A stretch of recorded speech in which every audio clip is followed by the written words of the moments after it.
Other interesting business news, you have Redbox parent company filing for bankruptcy. The iconic movie rental company maybe no more, perhaps. Now, this is brought to us thanks to The Verge, which this is Janko Rodriguez. His quote, Redbox owner files for bankruptcy after repeatedly missing payments and payroll.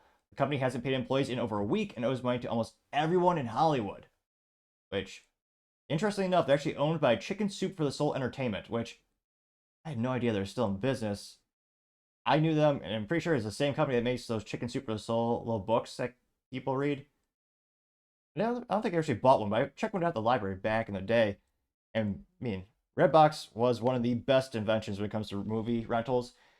I mean, eloquently spoken, it was a red box. The movies were just shoved into a red box, but you had a cool touchscreen. You scroll through all of them. And it was a lot more convenient because they put them at pretty much every corner on the planet. There seemingly to almost seem to be more Redbox locations than grains of sand in Starbucks.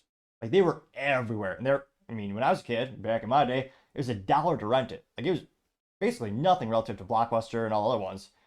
And again, the convenience is perfect in most grocery stores. That's where that's where I would get them back in the day. Pretty good selection because of the size of the DVDs. There's compact enough. And fun business fact, the original inventor of the Redbox, I read there's a cool little YouTube documentary months ago. He had this idea for a similar machine that had a vending machine for VHS tapes. But at the time, VHS tapes were too thick. They're too fragile because again, they used magnetic tape and a bunch of plastic. So if you dropped it, it was just very cumbersome and not efficient.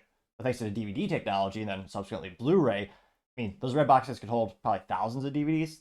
I mean, much more efficient, and that's where really you saw it come to market as an actual product.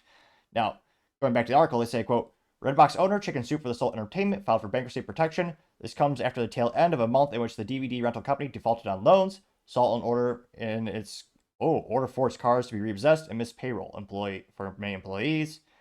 Chicken Soup for the Soul informed employees of the filing late last Friday, writing an email seen by The Verge had filed for a debtor in possession of loan, a way for companies that are reorganizing after filing for bankruptcy to secure additional working capital to meet payroll. It's a pressing matter for the company as employees have been waiting for paychecks since June 21st. Ouch. That's rough. I've been there. Let's just say it's a fascinating phenomenon where Hewlett Packard Enterprise gets sued every couple of years by employees because they weren't paid properly. But nevertheless, the company also promised to reinstate health insurance for his employees, which lapsed in May.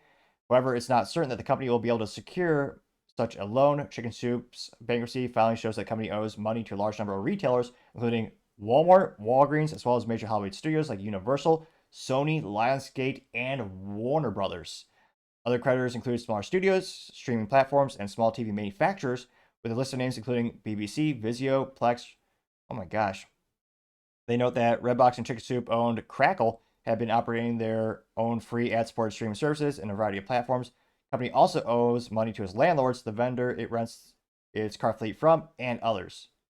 Oh, this gets rough. They say Chicken Soup took on $325 million in debt when it acquired Redbox in 2022, and has been sued over a dozen times over unpaid bills. Which, gosh, that's a bad investment. Again, not even looking at the finances of the company, just the concept of Redbox. I mean, at one time, in terms of having a complementary business, one that made sense was Coinstar. I believe that's the name of the giant vending machine where you put the coins in, you get a receipt, and they take their commission. That company, for a brief time, did own Redbox, which that was one of the reasons you saw them so close together in terms of machine maintenance and visiting some efficiencies. Just that made sense to me. But again, this is 2022. Very few people actually buy or rent physical media. And can't help but remember back in the day, definitely not recommended, not to be nostalgic, but LimeWire was a thing back in the day, and streaming services are getting more expensive, so I know Pirate Bay is probably up again. They've never been able to get that thing, they'll never be able to get rid of that phenomenon.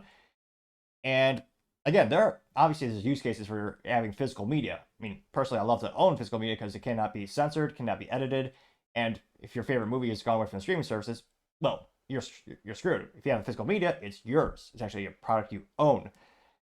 But again, 2022, there's a reason Best Buy, they stopped carrying physical media Q4 last year.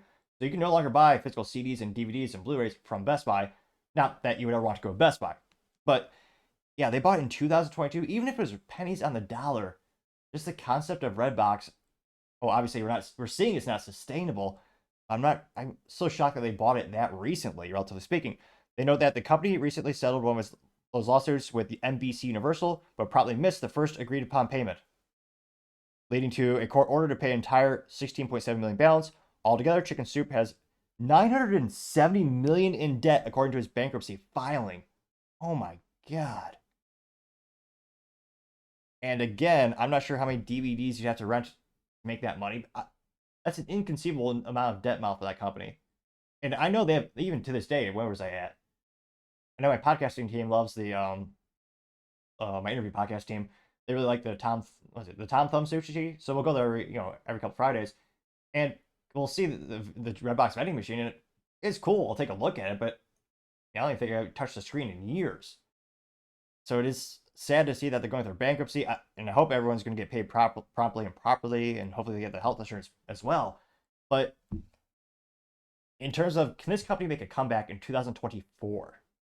Again, I'm a big proponent of physical media. I really want it to be an option for everyone. Again, more options for the consumer, the better. I don't see that rental model working right now, especially in areas like, well, rudimentary, simply put, I'm a DFW. Most people around here have really good internet service. There's even less incentive to use something like a Redbox. If you're more rural, then that makes a lot more sense because, again, depending on your internet service, it might be choppy, the videos, it might be more advantageous to have that physical media. To me, that's one of the biggest, that would be a contributing factor, or rather a compelling reason to use the service. But again, in this case, I don't see it being a long-term viable company anymore, unfortunately.